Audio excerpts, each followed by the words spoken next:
Okay, this was brought to my attention from Market Insider. Hello, everyone. Welcome to another edition of Gavin Richard Presents here on channel GBoot2786. Whoever you are, wherever you are, I hope you are blessed and doing safe. You guys know this gentleman probably from last year. He paid off the student loans of the young black men that were graduating from Morehouse College back in 2019. He is he is the wealthiest black American in the country right now, and his name is Robert F. Smith. Robert F. Smith is the CEO and co-founder of Vista Equity Partners, and he has an estimated fortune of $6 billion. Now, it was reported via Bloomberg that Smith is being investigated by federal officials for potentially not paying taxes in about $200 million. Excuse me, let me slow down. On about $200 million of assets. Now, it's important to note that he has not been charged, and prosecutors may determine that he does not owe any taxes, Bloomberg said. Aside from the $34 million donation that he gave to wiping out the debt for all of the student graduates at Morehouse College.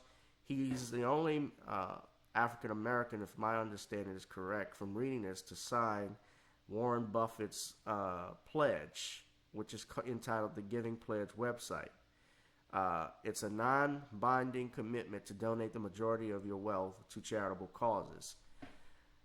Smith wrote this on the website. This is the Giving Pledge website. I will never forget that my path was paved by my parents, grandparents, and generations of African Americans whose names I will never know.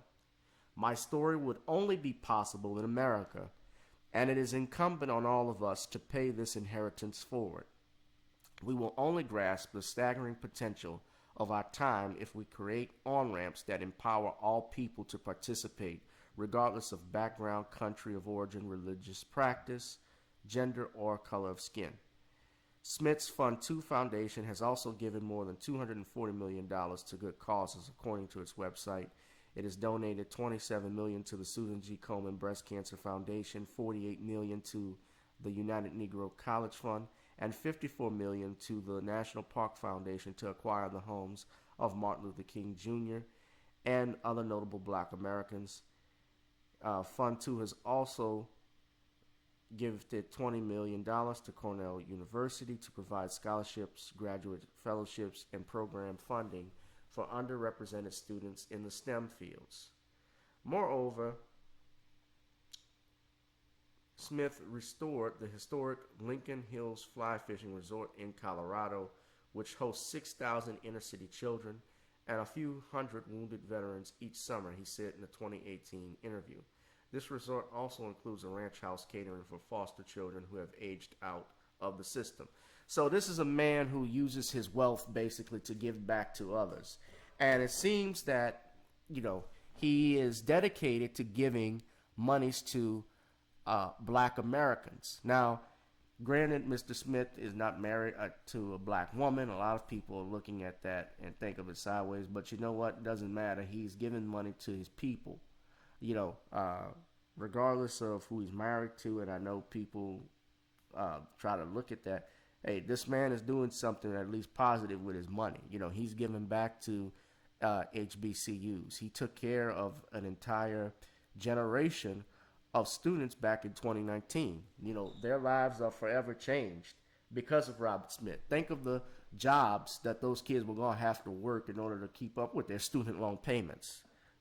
So he removed all of that. $34 million was nothing to him. Then on top of that, he also gave monies along with Floyd Mayweather. He and Floyd Mayweather partnered up to take care of George Floyd's funeral cost earlier this past June. And of course, Mayweather is a multi-millionaire. Robert Smith's a multi-billionaire. That was nothing to them, paying for that. And I think it was something they felt they were obligated to do. See, every movement, even in the civil rights movement, there were financiers that gave monies to Dr. King and Medgar Evers and so forth. And you saw that in the movie Selma. So it was important to have, the Harry Belafontes and the Sammy Davis Jr.'s and Sidney Poitier and others, the Bill Cosbys as well, that would give monies to those groups because they were concerned, obviously, about Black Americans, but also the civil rights organizations that were going down there in the South risking their lives. But they were also concerned about their people. And while they may not have directly gone down there and participated in marches and protests, they did it with their wallets, and their wallets helped contribute to the struggle and, going to different places. So it was important to have that. It's important to have financiers. Nat King Cole was criticized by a lot of people because he tended not to speak out explicitly on racial issues. Same thing with Louis Armstrong, although Armstrong, what was interesting, he called out Dwight Eisenhower over the Little Rock 9 incident. And Nat King Cole actually had an opportunity to talk with Lyndon B. Johnson, but it was actually John F. Kennedy and Eisenhower over racial issues. And he contributed to their campaigns, but he had a chance to talk about the civil rights movement with them. And also Nat King Cole, he had the friendship of Frank Sinatra. So when he would be performing in Las Vegas, he was not allowed to sleep at the hotels, but he was allowed to perform there. And when Frank Sinatra found out about it, he was furious and vowed not to perform unless Nat King Cole and blacks were allowed to sleep in those hotel rooms, and also to hire black busboys in the casinos. This was at the Sands Resort when this happened. When he noted that Nat King Cole was sleeping in his car, he asked his valet, George Jacobs, what was going on. And when he explained it to him, he actually met with the owner of the hotel at that time and called him out, and said, this is a damn shame. So it's important when we have black leaders in key roles. Of course, I don't think certain celebrities should be speaking on stuff nowadays that they don't know about. Most celebrities now are tied to, especially black celebrities, they get paid in endorsements, and they're tied to corporations. So when they're speaking about something, sometimes they're talking about shit they don't know about, or they're pushing what their bosses tell them. That's why we got to be cautious about letting celebrities speak up for us. And I've said that before. But Robert Smith is someone that's different. He's someone who's a financier. And obviously he does seem to care about his people, just listening to what he's saying. And I'm hoping that they just let this man walk. I hope it's nothing. But, I notice whenever there is a black man who is a multimillionaire, yet alone a billionaire, and he owns his own company, he owns intellectual property, he basically has a license to print money, they always find a way to bring you down. So I'm hoping that this is nothing more than a mistake, that this brother walks, and if he did dodge his taxes, let him pay it. Just force him to pay it. He's got the money to do so. But when they got the Department of Justice and the feds looking at it, I've told y'all before, the feds don't get involved in the case either unless they know something is up, then they got you, or it's politically motivated. Now, this investigation has been going on for 4 years from this report that's on Business Insider. It's actually, they got this from Bloomberg. It's been a 4-year investigation, criminal investigation, but he has not been charged. He's innocent until proven guilty. And I know if they get him out of, if they convict him on anything or they brought something on him, for a fact that he could lose his company, he could lose his assets. He would have to start all over. And that's hard at 51 years old. But this man obviously built his wealth. He built it up, and he's in a position to help African Americans. One of the things I find interesting, too, I don't know if I said this earlier, but recently he talked about reparations, a plan for reparations. He, and along with Bob Johnson, who was the former CEO and creator of BET. They talked about a plan for reparations for black Americans, and I believe specifically how the government should pay reparations to blacks. He actually laid out a plan.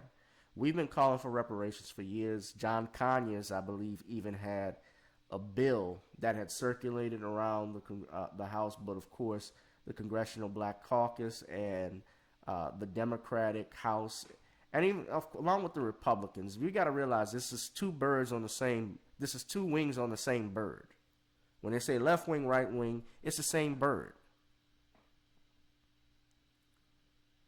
You saw how quickly they paid out monies this year in cash payouts for the coronavirus, the relief stimulus package. They got money that they could give reparations for. Don't let them fool you. And really, in all honesty, the companies that benefited from slavery should be the ones also involved in giving reparations to black Americans. Let's not forget the banks that were built, that exploited slavery. Of course, you have, I've heard of, State Farm Insurance being involved in it, I believe, if I'm not mistaken. I know of Chase Bank, I think. There may be, I could be misspoken. But you think of all those companies that were built on the backs of black Americans. Hell, look at what happened with Aunt Jemima. They sued her Aunt Jemima's descendants actually sued PepsiCo for back royalties in the billions of dollars. And PepsiCo is saying, well, we're going to change the image of Aunt Jemima, and they're doing that based off of the George Floyd incident, but they're not paying the families any monies for the years that actress was Aunt Jemima. Symbolic victories don't lead to substance. So, you guys, let me know what you think about Robert Smith. Do you think this is just a setup?